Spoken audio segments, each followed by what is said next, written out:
اللہ جل جلالہ نے ہمیں جو دین اسلام عطا فرمایا ہے، انسان کے قبر میں اتر جانے تک انسان کو دین عطا فرمایا ہے۔ دین کس چیز کا نام ہے؟ یہ سارے اللہ کے حق سے متعلق ہیں۔ 40 گھر جو ہیں وہ انسان کے پڑوس میں آتے ہیں۔ احادیث رسول صلی اللہ علیہ وسلم میں ہمیں ایک بہت بڑا ذخیرہ پڑوسی کے حقوق کے بارے میں ملتا ہے۔ بسم اللہ الرحمن الرحیم، الحمد للہ رب العالمین والعاقبۃ للمتقین والصلاة والسلام علی سید الانبیاء والمرسلین حبیبنا وحبیب رب العالمین وعلى آلہ واصحابہ وازواجہ وذریاتہ وعلى من تبعهم بإحسان إلى يوم الدين أجمعين، أما بعد، قد قال رسول الله صلى الله عليه وآله وسلم: من كان يؤمن بالله واليوم الآخر فليكرم جاره، وقال صلى الله عليه وآله وسلم: أحسن إلى جارك تكن مؤمنا، أو كما قال عليه الصلاة والسلام. قد صدق رسول الله صلى الله عليه وسلم، ونحن على ذلك لمن الشاهدين والشاكرين، والحمد لله رب العالمين. محترم ناظرین کرام، اللہ جل جلالہ نے ہمیں جو دین اسلام عطا فرمایا ہے وہ ایسا دین ہے کہ وہ انسان کے پیدا ہونے سے لے کر انسان کے قبر میں اتر جانے تک زندگی میں پیش آنے والے ایک ایک لمحے کی، ایک ایک معاملے کی رہنمائی کرنے کی صلاحیت رکھتا ہے۔ اللہ جل جلالہ نے انسان کو دین عطا فرمایا ہے۔ دین کس چیز کا نام ہے؟ کہ زندگی گزارنے کا طریقہ، یعنی انسان کے دنیا میں آنے سے لے کر انسان کے دنیا سے چلے جانے تک یہ جو مختصر سا وقت ہے، یہ ہم نے کس طرح گزارنا ہے، اس کا نام دین ہے۔ بنیادی طور پر اللہ جل جلالہ نے انسان کو جو احکامات دیے ہیں وہ دو طرح کے ہیں۔ بعض احکامات ایسے ہیں کہ جن کو اللہ جل جلالہ نے اپنا حق قرار دیا ہے، ان کو حقوق اللہ کہا جاتا ہے۔ عبادات ہیں، نماز، روزہ، حج وغیرہ، یہ سارے اللہ کے حق سے متعلق ہیں۔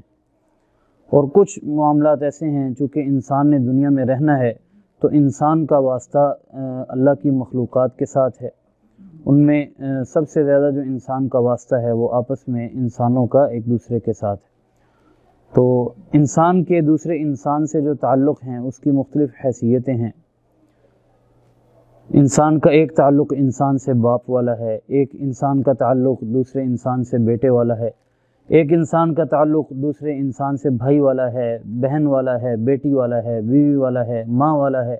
اللہ جل جلالہ نے اپنے اس پیارے دین اسلام میں ہر انسان کا جو دوسرے سے تعلق ہے اس کے علیحدہ سے احکامات ہیں، اور سارا سمجھایا گیا ہے کہ کس طرح ہم نے ہر ایک کو اس کا حق دے کر اس کے ساتھ اپنی زندگی گزارنی ہے، اس کو کس طرح ڈیل کرنا ہے۔ تو آج کا ہمارا موضوع ہے، اس میں ایک انسان کا ایسا تعلق ہے کہ جس سے ہر انسان کو واسطہ ہے، اس کو پڑوسی کہا جاتا ہے۔ اب پڑوسی کا مفہوم کیا ہے؟ سب سے پہلے تو ہم یہ سمجھیں، عام طور پر پڑوسی کا مفہوم یہ سمجھا جاتا ہے کہ انسان جہاں پر رہتا ہے اس کے ارد گرد جو رہنے والے لوگ ہیں، ہمسائے ہیں، دائیں بائیں آگے پیچھے جو دوسرے گھر ہیں وہ انسان کے ہمسائے ہیں۔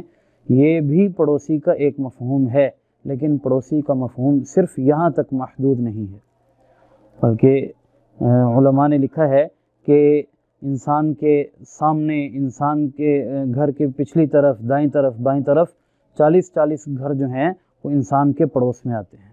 یہ تو تھا ہمارے گھر کا پڑوس جہاں ہم رہتے ہیں۔ تو اسی طرح پڑوسی کے مفہوم میں یہ چیز بھی داخل ہے کہ جہاں آپ کام کرتے ہیں، آپ کسی دکان پر ملازمت کرتے ہیں، وہاں ارد گرد جو آپ کی مارکیٹ میں دوسرے تاجر بھائی ہیں وہ بھی آپ کے پڑوس ہیں۔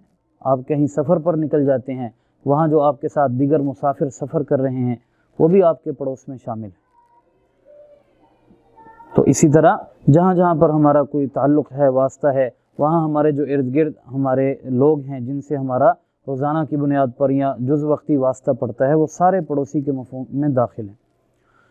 اب ہم ذرا بات کرتے ہیں کہ پڑوسی کے کیا اہمیت ہے، پڑوسی کی اس کے کیا حقوق ہیں۔ تو جب ہم نظر دوڑاتے ہیں تو احادیث رسول صلی اللہ علیہ وسلم میں ہمیں ایک بہت بڑا ذخیرہ پڑوسی کے حقوق کے بارے میں ملتا ہے۔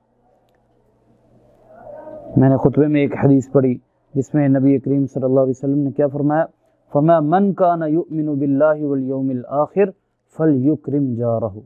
اس میں ایمان کی نشانی بتائی گئی ہے۔ اس حدیث کا ترجمہ یہ ہے کہ جو تم میں سے اللہ اور یوم آخرت پر ایمان رکھتا ہے فلیکرم جارہ، تو اس کے ایمان کا تقاضا یہ ہے، اللہ اور یوم آخرت پر ایمان لانے کا تقاضا یہ ہے کہ ایسے شخص کو چاہیے کہ یہ اپنے ہمسائے کا اکرام کرے، اس کی عزت اور تکریم کرے۔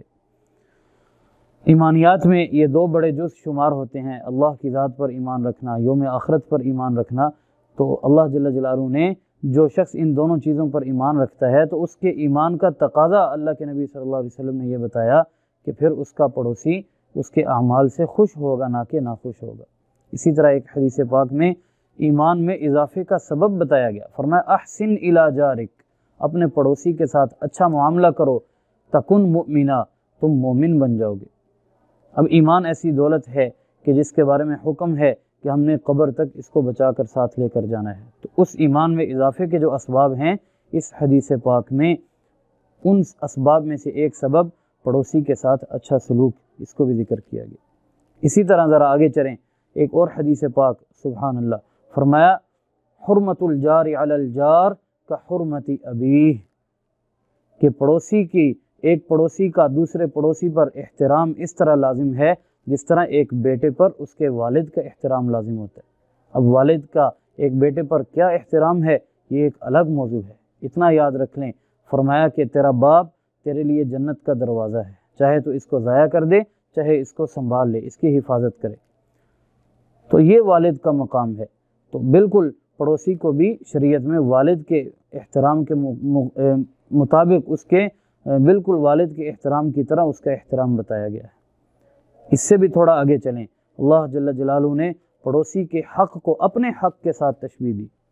حدیث پاک میں آتا ہے قیامت والے دن اللہ جل جلالہ اپنے ایک بندے سے فرمائیں گے کہ اے میرے بندے، دنیا میں بھوکا تھا تو نے مجھے کھانا کیوں نہیں کھلایا، میں پیاسا تھا تو نے مجھے پانی کیوں نہیں پلایا، میں بیمار تھا تو نے میری خبر کیوں نہیں لی۔ وہ بندہ کہے گا اللہ آپ تو رب ہیں، آپ تو ان ساری چیزوں سے، کھانے پینے سے، بیمار ہونے سے پاک ہیں۔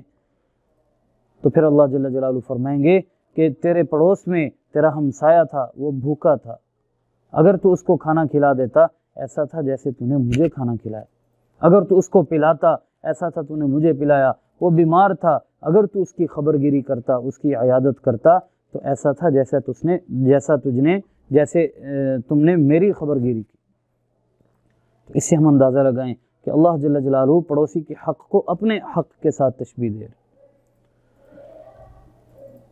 اسی طرح نبی کریم صلی اللہ علیہ وسلم نے فرمایا کہ جبرائیل میرے پاس پڑوسی کے اتنے زیادہ احکامات اور حقوق لے کر آئے کہ مجھے یہ گمان ہونے لگا کہ اب اللہ جل جلالہ کی طرف سے انسان کے مرنے کے بعد اس کی وراثت میں بھی اس کے پڑوسی کا حصہ مقرر کر دیا جائے گا۔